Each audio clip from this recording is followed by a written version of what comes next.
here's another Do You Remember? This question pops up a lot. And I know we teased about doing a USWA show about the whole ordeal that went down to the lawsuit. So we're not going to get into that whole ordeal. That could be spread over 5 shows, Yeah. believe me.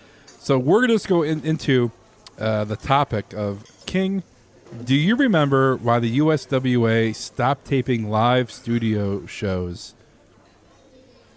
Okay, it goes back to whatever year you said a few minutes ago about USWA being formed, that company being formed, along with the group out of Texas, and I can't remember exactly what year it was formed, but it went up until about 1996 or something like that.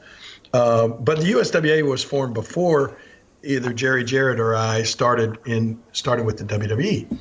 But then in about 93, when Jerry and I both started working with the WWE, we started paying less and less attention to, not necessarily paying less attention to it, but it just, our time was divided between keeping the USWA afloat and also spending a lot of our time working in WWE.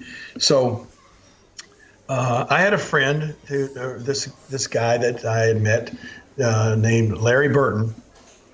And Larry Burton was, and the way I actually met him, I remember being at a show in I think Detroit, Michigan, and he was friends with a baseball umpire who was at the show, and the umpire was backstage, and he had Larry backstage with him, and he introduced me, and all of a sudden Larry Burton says, "You and I have a mutual friend," and I said, "Who's that?" And he said, "Well, it was Andy Kaufman," and I said, "Oh, really?" He said, "Yeah, I used to work with and be friends with all the cast of the TV show Taxi." And he said, "I'm still real good friends with Jeff Conaway and a bunch of the people from Taxi. And I used to work at, he actually lived in near Hollywood in Orange, California." And he said, "I still, I'm good friends with Jeff." And he said, "Here's something I'm going to tell you, a piece of trivia that you probably didn't realize." And he said, "You remember when Andy sent you the clips of him in front of a swimming pool, and he had this big girl that he brought out on the screen, and he wrestled her down and said, 'She's a lot bigger than you, Lawler.' And then he wrestled her down to the ground." And I said, "Sure, I remember that."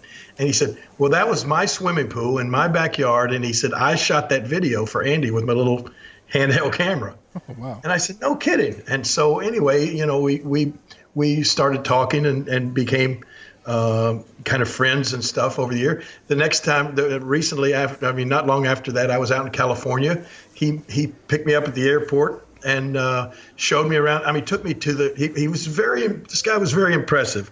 Took me to the Walt Disney Studios. We drove into that, which I was just in awe getting to go inside the Walt Disney Studios. He drives right up to the gate, and we're in this convertible Mercedes of his, and he just drives up the gate, and they said, "Hey, Mr. Burton, go ahead, Larry."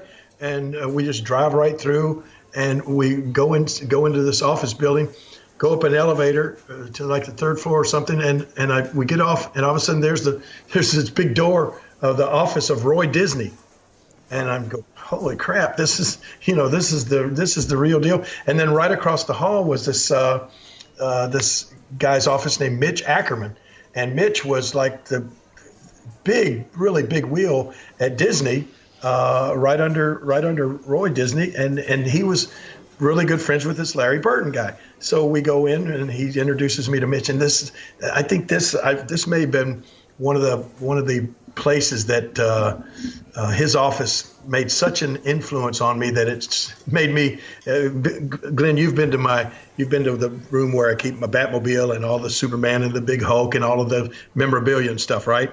Well, that's I have a room that's just cram-packed full. Every inch of it is full of different kind of Superman or superhero or Batman or Coca-Cola or sports, Cleveland sports, all of this memorabilia that I've collected over the years. Well, that's the way this Mitch Ackerman's office was. Every inch of it was covered in Disney memorabilia, and it was just the coolest thing. And I'm sitting there, and So all of a sudden, Larry Burton says, "Hey, Mitch, can you believe this Jerry Lawler? He comes all the way out here to wrestle, and he gets out here, and he forgot his crown, which I really had." And he said, "Can you?" And that was the reason we'd gone to the Disney studio. He said, "Let me take care of this." So he said, Do you have in the props department? Do you have a crown or something that he could use tonight?" And I'm going, no, that's okay. So anyway, he just gets on the phone. He says, "Send me a crown up here real quick." So like 5 minutes later, in comes this lady, and she's got this beautiful green crown in her hand, and it looked like it was worth no telling how much money or whatever. But anyway, he said, "Do you ever remember seeing the movie Darby O'Gill and the Little People?" Which I had, as a kid, had seen this Disney movie. It was about leprechauns and that sort of stuff. And so anyway, this was the crown from that movie. And he said, "Here, take this with you." And I'm going, "Oh my God, no, I can't do that." But anyway, I'm going too long on this story about the USWA. But anyway, Larry Burton guy was just real impressive with all the people that he knew and everything he knew about Hollywood, and of course being a part of the Andy Kaufman history and all that sort of stuff. So anyway, then not long after that, Larry comes to Memphis for a visit, and he sees our. He stays for like a week, and he sees our whole operation that we're doing here at our USWA and the Memphis office, and he sees how we're kind of running the thing. And at that time now, in like 1996, our USWA show, our show that we shot or that we did live on Saturday morning, a 90-minute show every Saturday morning, and then we'd pare that down right afterwards to a 1-hour show, and we'd bicycle that 1-hour show around as we had done for years. To Louisville, Nashville, Birmingham, Lexington, Evansville, all the different cities in our territory. They would get a 1-hour version of the show that we did live on Saturday mornings to show the following Saturday in all those cities. And then, then we'd have the live matches that go around the territory to follow those TV shows. But the one main live show that was the lifeblood of the company was our live TV show that we did every Saturday morning at Channel 5 there in Memphis. So also, I'm about to lose my voice here. I'm going to have to take a drink or something. But anyway, also, not only did we have our show on in Memphis and in those other cities, we also took that tape, and it was being syndicated at the time. We were on our TV show at that time in 96 was on 160 different stations around the country. Yeah. And in return, we would send them or satellite those people, those 160 stations, we would satellite them the show every single week, and they would air it. And in return, what we were supposed to get, or what we did actually get in return, was time. We would get minutes on the show, commercial time, so that we could then go out and sell or barter or whatever. But Jerry Jarrett and I were never we were always in the wrestling business. We weren't in the TV time selling business or anything. So what would usually happen was those 6 or 8 minutes of commercial time that belonged to us in all of those 160 shows around the country just went unsold. And the stations would then just put their own commercials in, or they'd put in a public service announcement or whatever to take up the time that we didn't utilize. And so, and I realized it was dumb. Anyway, Larry Burton comes in and he sees how we're running this organization, and he says, "Man, you two country bumpkins," and never forget, that's what he always called me and Jerry Jarrett. He said, "You country bumpkins don't realize you're sitting on a gold mine here." He said, "Forget about having the little rinky-dink wrestling shows in Louisville and Evansville and everything. Your big money is in these commercial minutes in these 160 shows around the country that you're not selling. That's where you guys are idiots." And he was right in a sense, because it was just. But we were content in being in the wrestling business. So he comes up with the idea, and he says, "Would you guys want to sell this wrestling company?" And Jerry Jarrett had met Larry Burton, and there was a personality conflict right from the get-go. Jerry never really liked Larry Burton, didn't get along with him from the very start, and so he told me, I said, "Well, me and Jerry Jarrett are 50-50 owners," and I said I couldn't I couldn't sell without Jerry agreeing to sell. So I went to Jerry, and we were, like I said, we were both now working primarily in the WWE and the USWA. We were just kind of barely keeping it afloat. And so Jerry said, well, you know what? I would be willing to sell. He said, but I don't trust this Larry Burton guy. He said, I don't have a good feeling about him. And he said, but if you do, and you want to do this, Jerry said, here's what I'll be willing to do. I'll sell you, talking to me, he said, I'll sell you, Jerry, my half of the business for X amount of dollars. And then you can if you want to, then you can sell the whole thing to Larry Burton. He said, but I just don't, he said, I don't feel like if you and I sell the company to Larry Burton that I'll ever get my money. He said, I know if I sell half to you, I'll get my money, and then you can do whatever you want to with the entire business. So that's what finally went down. Jerry Jarrett sold me his half of the company. I then turned around and made the deal with Larry Burton, and he'd gone out and gotten himself a business partner who was going to be an investor in the deal to come up with like half of the money for the company. And so anyway, we started the purchase, and they started wiring me the money for the company, and Now, was this Mark Selker? Mark Selker, yes, Okay. Mark Selker from Ohio, from Cleveland, as a matter of fact, and which I thought was ironic. But Larry Burton had a big tie-in with Cleveland too. He was originally from Cleveland, but was now living in Los Angeles. Right. So anyway, then these two guys, Mark and Larry, buy the USWA company from me, but they wanted me to stay on and help oversee running it, because really all they were buying it for and all they were interested in was the commercial time that they were going to sell, throughout those 160 shows. So and so this was this became a sweet deal for me.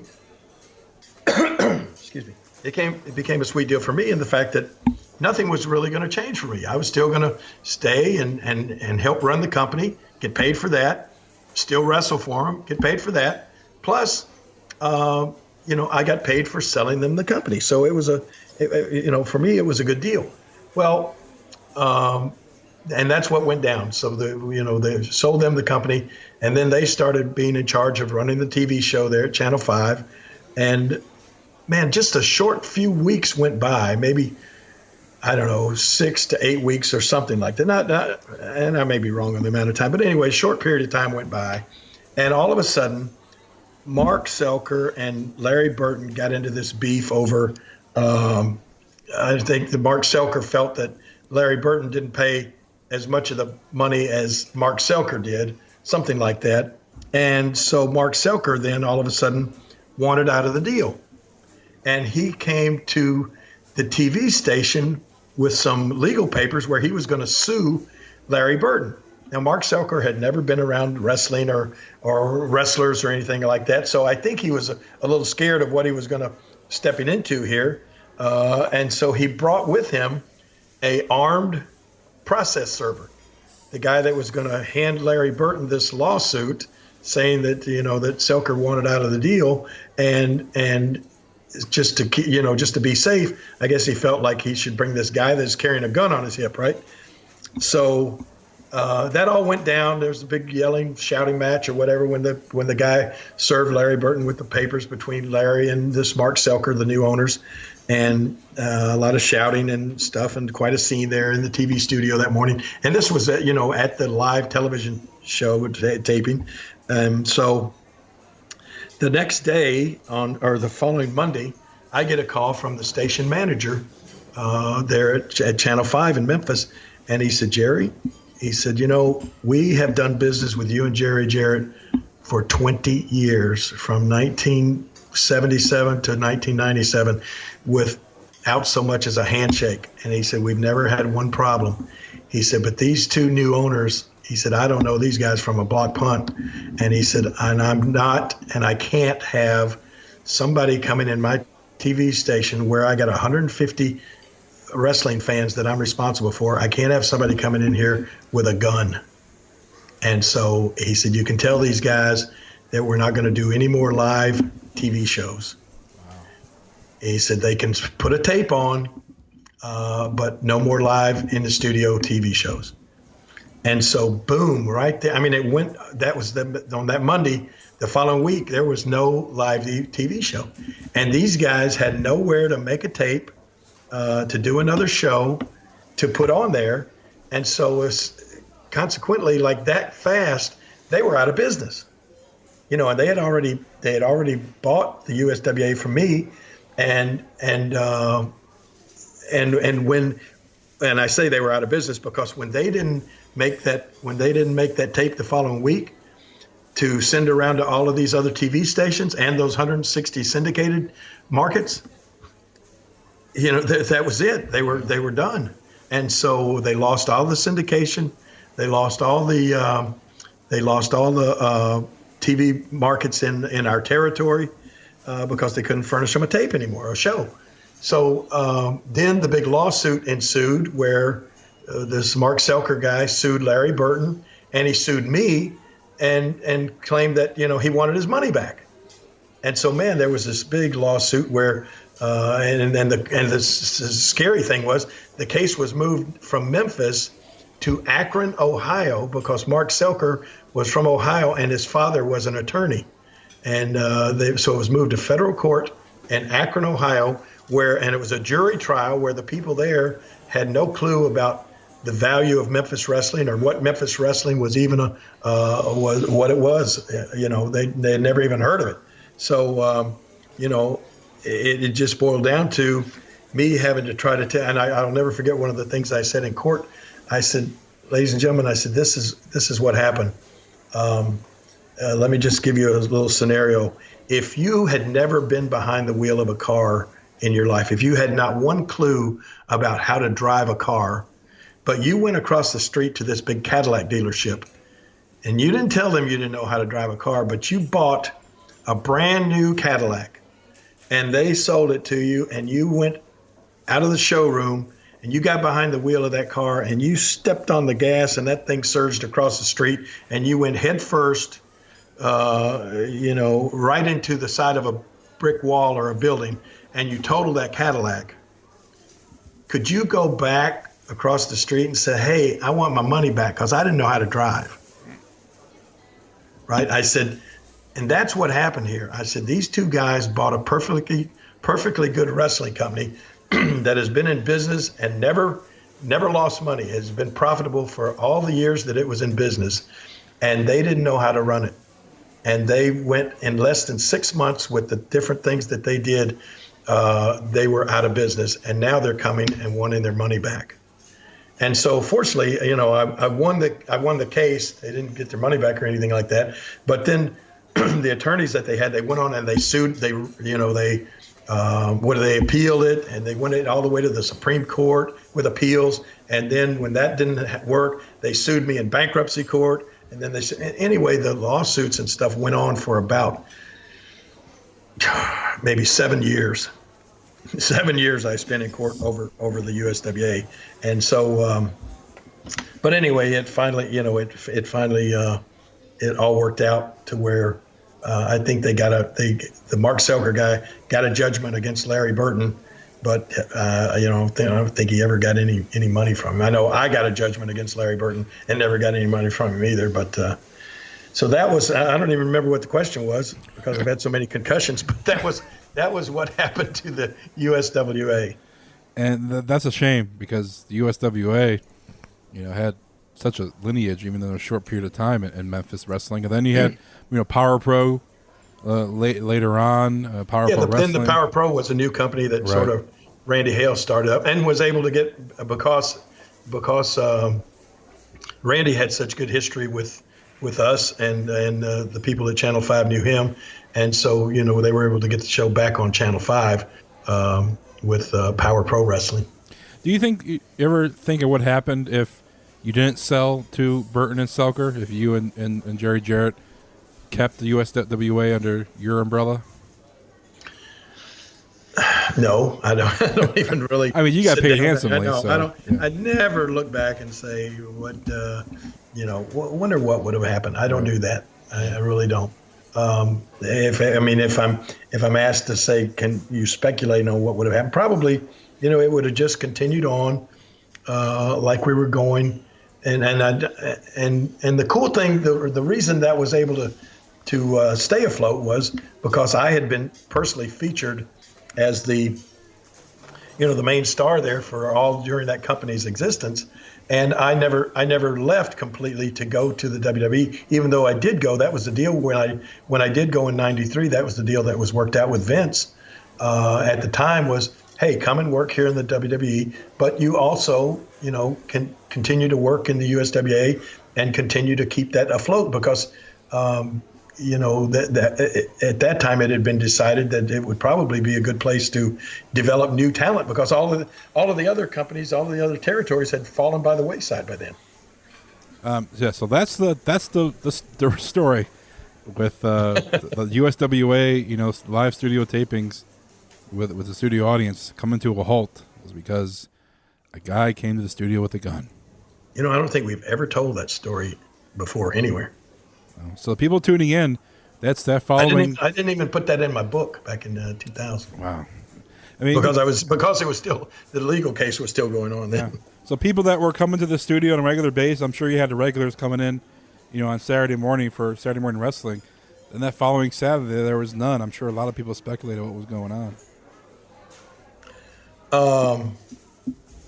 No, I mean, it was not really all that behind the scenes stuff that was going on. Nobody really knew what happened. They were just, like you said, all of a sudden the Saturday morning wrestling that had been on for years and years there in Memphis wasn't there anymore, and it was not there for a while. Yeah, wow.